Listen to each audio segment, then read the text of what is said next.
The way we power the world is changing, and you can help lead that change.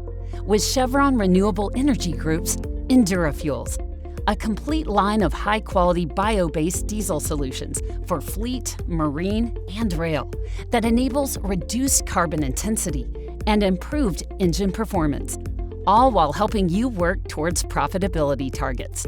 Join us as we lead the way toward a lower carbon future now.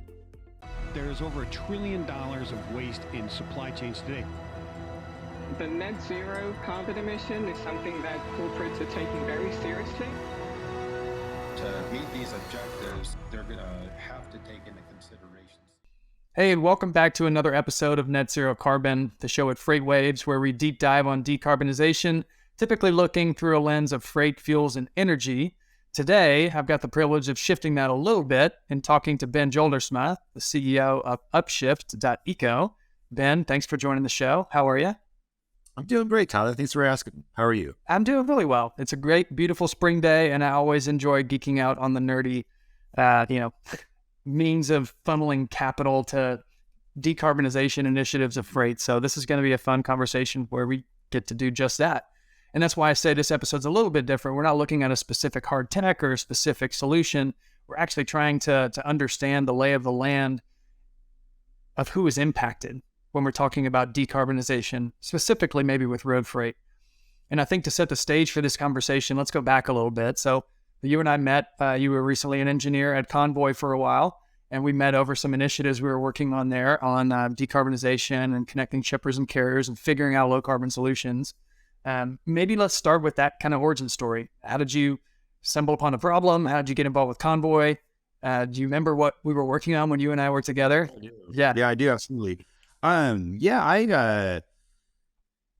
to Convoy, I'd been a software engineer working on like digital communities for most of my career, sort of software, digital advertising, publishing, kind of like really building platforms to scale the operations of small businesses in like the publishing side of things. I'd also gotten into some climate activism work on the side. And so Convoy was kind of a chance for me to blend, sort of a day job of being a software engineer with the climate focus in a new area of work, which is, supply chain and logistics, which was, an area that was very interesting to me. I kind of fell in love with it while I was at Convoy. But yeah, when we were at Convoy, we looked at the options that brokers like Convoy have to reduce carbon emissions. And, the primary strategy that Convoy has today is to reduce empty miles through network optimization and batching, which is good. But we also wanted to see if we could do more than that. So that was kind of like the problem that we started with, and the leadership of Convoy gave us a good year or so to kind of really dig into that in a very open-ended way. Just like what are the levers that a company like Convoy has at its disposal to really reduce emissions? And we looked at a variety of things. We looked at shifting freight over to trains because intermodal approaches have a good efficiency profiles in comparison to trucks. We looked at better network optimization, like what's the second generation of network optimization look like. We looked at electrification and zero emission trucks. As you kind of know, those are great, super exciting, but also we're kind of at the early days of that technology. And then just kind of like what we do with current technology, like current diesel technology. So that was kind of how I think we kind of got involved. Me and you got connected was because one of the advisors on that project was trying to find ways to kind of like bring the supply or like the demand side, the shippers into the equation. And there are these mechanisms, these market-based mechanisms that are coming out right now, sort of related versions of insets. And we had talked about that, I think, in Danny Gomez as well. I think Danny made the intro. So. I'm sure Danny was at the middle of it. Shout out to Danny if he's listening to this episode. I'm sure he is. I remember that too. I remember you guys did a moonshot, like what's the tech sprint weekend that they do where it's like just all hands on deck for a week, or a moonshot week. Yeah. And that was a really fun conversation. And we had previously worked with Convoy too when I was at FreightWaves, full-time working on the software side of just emissions calculations measurement. Like how do we improve that? How do we get better data? How do we get better access to that data? How do we make sure it's being represented properly so we can compare apples and oranges with different carriers? And Convoy definitely is still leading in that area, and there's a handful of other companies that are trying to push that forward. Where I think it's really interesting, I've always thought market-based mechanisms were a unique opportunity to incent change in an industry, right? If you want someone to change their behavior, let's start with paying them to try something differently. And that's seems like what you've hooked onto. So why don't we say, let's take a minute here and dig into Upshift and kind of what you're doing, and then we can flesh out that whole concept of market-based mechanisms a little bit further. Yeah. So I think that Upshift kind of grew out of that work at Convoy, and really kind of recognizing as we went deeper and deeper into this problem space that it kind of makes sense to do this as a public benefit corporation with a kind of like a very dedicated focus around decarbonization, and doing so in a way that really is like supports these smaller carriers. The thing about these small carriers is that they, there's like distribution of trucks. If you imagine like a normal distribution, the large asset carriers are going to have the newest trucks. They're going to get 7.5, 8.5. I mean, I see people getting up to 9 miles per gallon, on the road with real loads. Then the U.S. average is 6.24, give or take. So that means that there's a lot of carriers out there who are getting 4.5, 5 miles per gallon. And these carriers aren't in a position to basically capitalize the kinds of high quality modern equipment that could grow their fuel efficiency by 50% or more. So we kind of really look at this as these large asset carriers have the benefit of like longer contracted cycles of freight that they can use to sort of justify the purchases of this equipment, which kind of creates a competitive advantage for these carriers.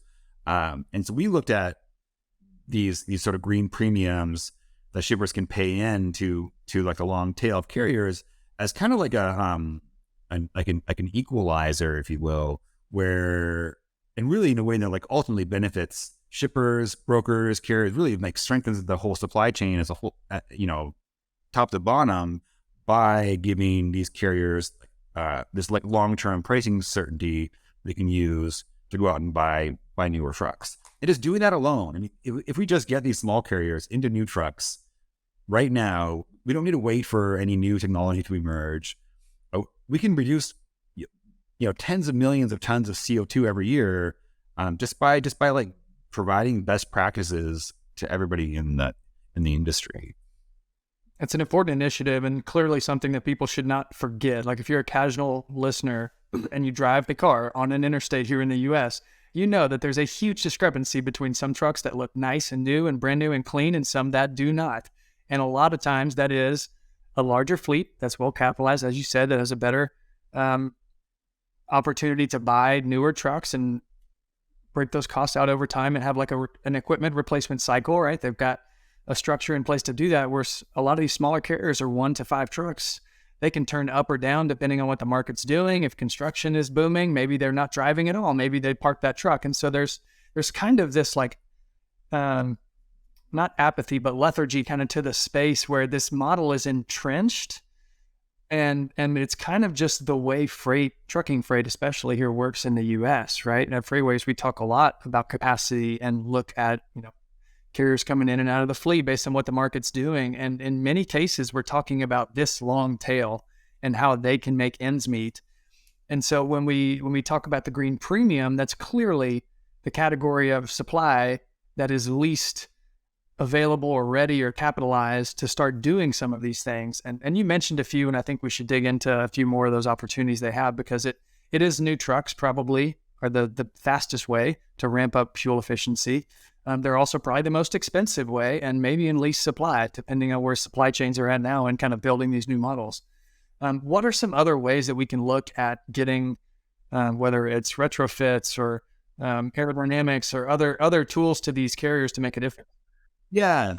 So NACFE, the North American Council on Freight Efficiency, has compiled an incredible list of 86 or so current existing available technologies and processes.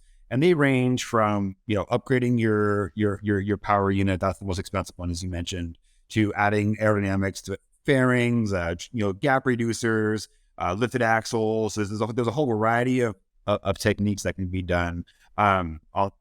Modifications to the trucks. And then there's operational changes, adding a driver incentive program so that drivers get some sort of cash compensation if they drive more efficiently, which is in a way what this is a version that's applied from for shippers to carriers. It's sort of a version of it in that, but also at training programs. There's what is it? Convoys, the having the trucks follow each other to get the drafting, keep benefits. There's just a long list. I mean, there's HVACs, APUs, things for idling technologies. They've broken them down. But the thing that's challenging about NACFI's data set, they've done an amazing job of compiling this work, but they don't have it tied into like a real-time sort of data set of the telemetry that we get from the trucks. So it's hard to actually how something that's missing in the industry right now is like a really discrete, objective, quantifiable view of like, if I get this activity or if I buy this add-on for my truck, or if I enroll my drivers in this program, it's hard to know for these carriers, how that will impact the bottom line of their business. I mean, that's something that we want to help with. So I think that through that Upshift program of, the way that that our platform works is we find these small carriers with these less efficient operations, work with them to improve the performance and operating efficiency of their business, and finance and monetize those, that effort by this green premium with shippers, and doing it in a way that sort of decouples so that the shippers don't have to have like guarantee of delivery of their goods by these carriers. But in the process of doing this sort of like 3-part platform, Upshift will sort of build up a data set of all the activity that these carriers are doing, and start to be able to really do like a deep, machine learning, AI sort of optimization of the different conditions. Like if you're in a carrier in North Dakota versus in Florida, if you're driving, overnight hauls or regional or short, if you're doing drayage or short hauls, or if you're idling, if you're doing team driving scenarios, there's all these different factors and data points that, if you have enough data and you're looking at it together, you're compiling from ELDs as well as like information about what the carriers are doing to actually improve their efficiencies. You can really start to like paint this bigger picture that we can use to sort of give back to the industry to recognize, to help these small carriers like know what kind of choices they should make going forward. Yeah, the data in and of itself could be just as valuable as the actual equipment and the fuel that we're talking about, because there's so much to learn there from these older trucks that don't have a lot of that. Is part of the idea, if I was going to sum this up, right, let me take a step back. So macro, climate's a problem. Transport's a big piece of the problem. Within transport, we've got this long tail of 25%, something like probably 3 to 5% of total emissions from long tail truckload freight here in the US is probably somewhere around there. They're not well capitalized. Shippers want to reduce emissions. Shippers pay for the freight. Shippers could pay for some of the emission reduction activities. How do we create a model that bundles all that together and can deliver it? And it sounds like if the shipper's willing to do it and the carrier's willing to invest, we can then capture the data and prove that the reduction is happening. And then all of the benefits and the attributes kind of flow to the parties accordingly. And it's not fair to absolutely memorize that. That's a great summary, Tyler. There's a couple key points here I want to make. One is that if we do this insetting model, where these shippers are making these investments in their own supply chain, that this counts as in a really critical bucket in their carbon accounting models, because today, what we found in our research over the last year or so is that shippers, I feel like 2022 was a year of shippers finding out that they can't use offsets, that they can't offset their way out of their problem. And we talked to shippers who said that, offset was like a dirty word. Like don't even mention the word offset, because they got burned so bad. They made these ambitious net zero goal, climate commitments, and for the last several years, and they've been planning on buying acreage of rainforest and just in South America to kind of get their way out of the problem. And they've sort of recently found out that these things are low quality. It's hard to prove additionality, it's challenges. So they're looking for solutions that allow them to reduce their scope 1, 2, and 3 emissions, not like the reserved hardest to abate sector of emissions, which is about 10%, which is what offsets are, high quality offsets are valid for. So these shippers, the fact that we can do an inset where we're actually can make a really strong argument that if you make these investments over time, you will really reduce dramatically the emissions in your own supply chain. So I think that's point one that's important to make, is that these shippers get, in exchange for that investment, they get a very valuable a carbon credit, which fits into their scope 3, which is the most challenging piece of their emissions profile. Second piece I want to make, important point I want to make, is that these shippers, so there is a premium, there's a fee structure in place, but by making these long-term investments in these small carriers, ultimately what we're talking about is, really there's so much potential for reducing cost in this part of the supply chain that by making these long-term, commitments to pay, the cost of capitalizing equipment does, over time, there are dramatic reductions in fuel prices, which would really add up. So, in the long run, I think the shippers are really strengthening their own supply network by making these investments upfront. Start working toward your lower carbon goals today with Chevron Renewable Energy Group's Endura Fuels, a complete line of quality renewable fuel solutions available now. To learn more, visit regi.com. That makes a ton of sense, and I can see why shippers would do it.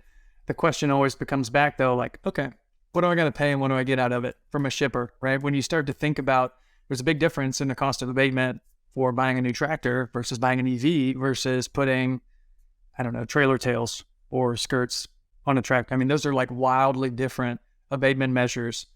Have you polled the audience yet? Like, what are shippers and these small fleets interested in? Is a small carrier like asking for someone to help them get into a brand new truck, or do they want someone to like slap some, tails on their trailer? Yeah. So what we found, a couple points here. Small carriers love the idea of getting new trucks. I think it's one surprising piece of data that happened in our research that we found consistently is that for recruiting and retention for drivers, drivers spend so much of their time in these trucks, and if they're driving around and, spending the night in trucks that are 6, 7, 8, 10 years old, it's just not as enjoyable of a lifestyle as it is like the newer trucks have better amenities, better access to power, better heating, they can use their devices more easily, more reliably. So that I think was one surprising piece. The small carriers that we talked to also consistently, expressed a strong interest in leasing over owning, which was also a bit of a surprise for me. I couldn't have this in my mind, this idea of like the American dream is, being your own business person and owning your own truck and being on the open road. But in truth, I think that like these small carriers they're savvy. They understand how fast these trucks are changing. And, they know that the trucks that come out in 2025 or 2027 are also going to have like these like whole different level of efficiencies. And so leasing was something that I found, something that they're very keen on. And service abatement is a huge piece of that too, right? Having the ability to have options to help them when they're on the road and have something go wrong. Yep, it's huge. I mean, because that it creates a more predictable way to run your business. So that I think was one piece. Just knowing that they're very interested in getting new trucks. That's something that seems overwhelmingly to be consistent. I think they're also game to just learn. These guys tend to be, and women tend to learn very savvy. They're following the blogs, they're reading the forums, they're looking for all the techniques that they can to improve their businesses. So hopefully they're listening to this. It's a lot of work. It's challenging to roll people up, but but if you can create those tool sets, I think that there's going to be a willing audience. On the shipper side, we see interest. We see there's market research that shows that shippers would pay like a 5 to 10% premium on costs for if they can show if it can be shown over time to really materially reduce emissions. That's for like front runners, for more sustainably oriented shippers. I think it is a challenge to prove to shippers to pay for this, but I think that we can also make the case that if they just increase their compliance pieces as well, the stick really does work in this condition as when in this sort of environment, because I think that we just if the shippers do a combination of a green premium, but also mandating that their partners really do increase their sustainability. When you look at this longer tail going to the brokerage, they're going to need a program like this to help just like tie all those pieces together, because it's such a fragmented ecosystem right now. It's a challenging ecosystem for shippers. And when you try to engage, especially with the long tail, I mean, that's almost impossible for most shippers to be able to reach down to a truck level and know exactly which driver, which van, which truck. Unless you own the asset, it's going to be really difficult. And most people are content to streamline their operations and have a small subset of, common carriers, 50, 100, however big that number needs to be to let them efficiently manage their transportation operations is the number that they'll go with. And then the Convoys of the world, y'all deal with the rest of the guys who fill in those important gaps in the supply chain, but are just too difficult to manage if you have thousands of suppliers. So we see this as there's a collision coming down the pike here. And we've talked to large carriers and, medium-sized carriers who really recognize the benefit of a program like this because they don't want to go and run those loads to, deep inland routes or whatever. They, these larger carriers are optimizing for their fixed lanes and they're making, they're building a profitable business doing it. But in order to service and meet the demands of their other customers, they are, going out and taking on these runs that are less desirable. And shippers are doing it because they have to have these guarantees. The green shippers are doing this because they know that they have to get this kind of these larger carriers to make those attestations. So this is, I think, what really I think gets into the crux of what's going on here is that we see this as it's not quite an existential threat to small carriers because they're always going to be fulfilling this vital role in the ecosystem, but there is this grim reality where shippers preferencing larger carriers because they can make better guarantees about sustainability.